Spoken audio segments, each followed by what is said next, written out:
So here I am on the bridge of the Isle of Ferry under the watchful eye of the navigators, on my way to meet with Dr. Nick Morgan to share a taste of some of this year's special releases. While I'm on Isla, I've heard that the Lagavulin Isla Jazz Festival is on, so I'm going to try and take in a couple of performances. I really can't wait.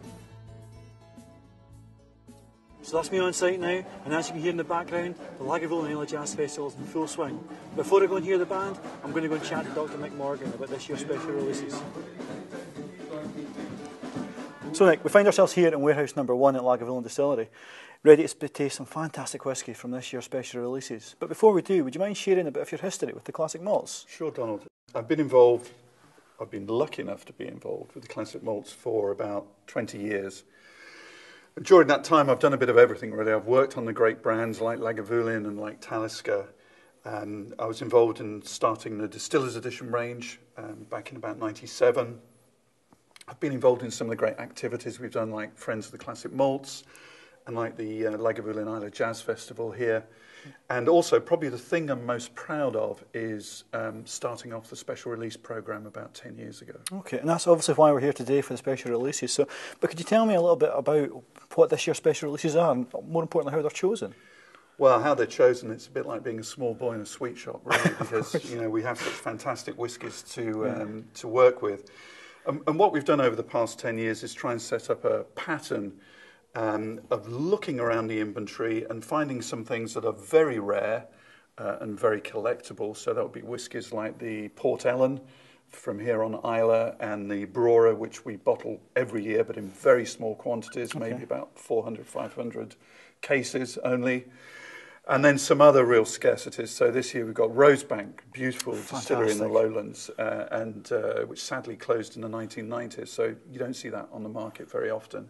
They all sound absolutely perfect, but obviously there's a lot to try there. But what are we going to be trying today here on Isla?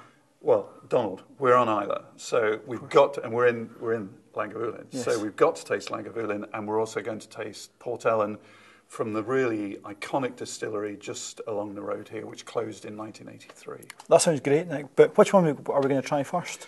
Well, Donald, we've got these two great whiskies here. The Lagavulin is 12-year-old. Okay. The Port Ellen is 32 years old. They're both natural cask strength, but I think really we should look at the Lagavulin first, and then look at the Port Ellen. Sounds great.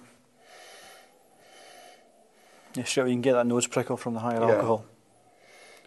But I think what you automatically get as well is, the Lagavulinness of this. I was tasting new make spirit in here yesterday, and there's a straight line from the whiskey here as it comes off the still to this 12-year-old, and then through to the 16-year-old as well. I think the difference here is that the 12-year-old is a bit brasher, a bit more vibrant than the 16-year-old. The wood hasn't worked on it so much, so it doesn't have the rich characteristics of the 16-year-old. It's just got that real strong distillery character. And also what I think you find with this Lagavulin, people talk about Isla whiskies and medicinal character or maritime character, and this 12-year-old for me is like fish and chip paper with that sort of vinegar and salty, really appetizing smell. And it's great to taste as well.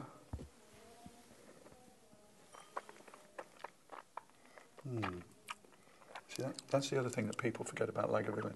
It's so sweet. Around here, really sweet, fruity, rich fruity.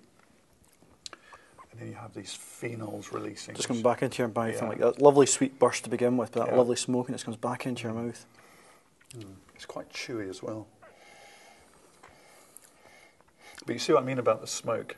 It's very much sort of that wood smoke Lagavulin trademark. And say there's an absolute straight line from the new make. And the interesting thing is, if we go and look at the Port Ellen, it's 20 years older. And one of the things you can see is how age works on smoke. Now, some people say that older is better, and we know that's not the case. We know here older is going to be very different, and it's about which you prefer.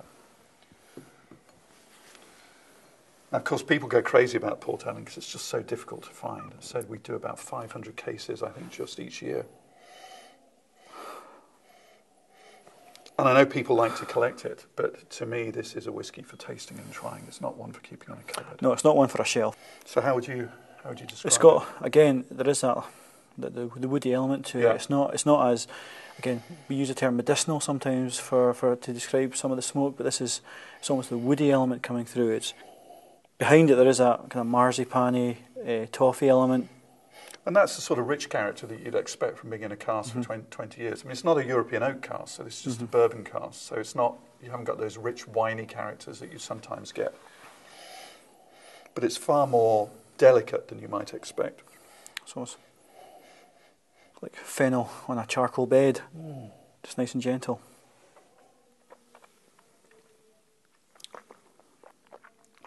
Ooh, it's spicy. It is actually. For such a gentle nose, there's Yeah. a slight burst of life on the tongue.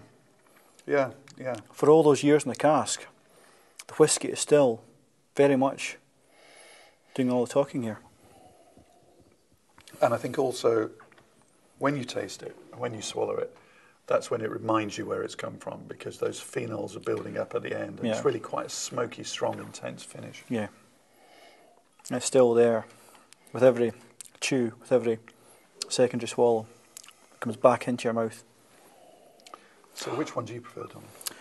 Well, they're both fantastic whiskies, Yeah. but I'm Lagavulin man at heart. I do enjoy my Lagavulin, so I would have to favour the Lagavulin today.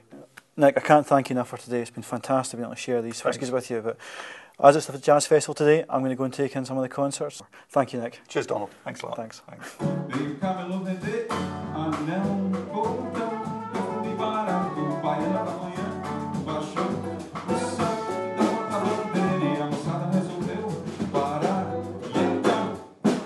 What a great day I've had here on Islay. From this morning, where I've been able to share a taste of some of our fantastic special releases before they've even been bottled, to be able to take in some great jazz performances. So from the gig behind me, I'm carrying on my journey. I hope you can join me. Please feel free to leave your comments in the space below. We'd love to hear from you.